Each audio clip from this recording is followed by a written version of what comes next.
ರಾಜ್ಯದ ರಾಜಕೀಯದಲ್ಲಿ ಸದ್ಯಕ್ಕೆ ಬದಲಾವಣೆ ಕಷ್ಟ, ಬದಲಾವಣೆ ಆಗಲ್ಲ. ಏನಿದ್ರೂ ರಾಜರ ಭಂಡಾರ ಅಂದರೆ ಬಡ್ಜೆಟ್ ಅಂತೇನೋ ನೀವು ಕರಿತಿರಲ್ಲ, ಆ ಬಡ್ಜೆಟ್ ಆಗಬೇಕು. ಯುಗಾದಿವರೆಗೂ ಬದಲಾವಣೆ ಆಗೋದು ಕಷ್ಟ. ಹಾಲು ಮತದವರ ಕೈಗೆ ಸಮಾಜ ಅಧಿಕಾರ ಬಂದರೆ ಬಿಡಿಸ್ಕೊಳ್ಳೋದು ಕಷ್ಟ.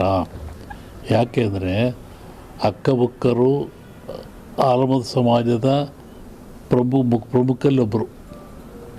ವಿಜಯನ ಸಾಮ್ರಾಜ್ಯವನ್ನು ಕಟ್ಟಿದರು ಅವರು ಅಕ್ಕಬುಕ್ಕರು. ಆ ನಂತರ ಛತ್ರಪತಿ ಶಿವಾಜಿ ಆತ ಹಾಲುಮತ ಸಮಾಜದವನು.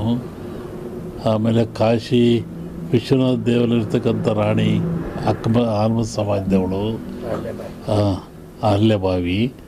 ಹಾಗಾಗಿ ಆ ಒಂದು ಸಮಾಜ ಪ್ರಾಚೀನವಾದ ಸಮಾಜ, ಅದು ಒಂಥರ ದೈವಗೊಳ್ಳತಕ್ಕಂಥ ಸಮಾಜ.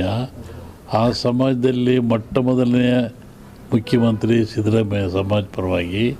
ಹಾಗಾಗಿ ಆ ಸಮಾಜ ಅಧಿಕಾರ ಸಿಕ್ಕಿದ್ರೆ ಇಳಿಸೋದು ಕಷ್ಟ. ಅವರಾಗೆ ಬಿಟ್ಟುಕೊಟ್ರೆ ಆಗ್ಬೋದು, ಅವರು ಬಿಟ್ಟು ಕೊಡಲ್ಲ, ಇಳಿಯೋದು ಇಲ್ಲ.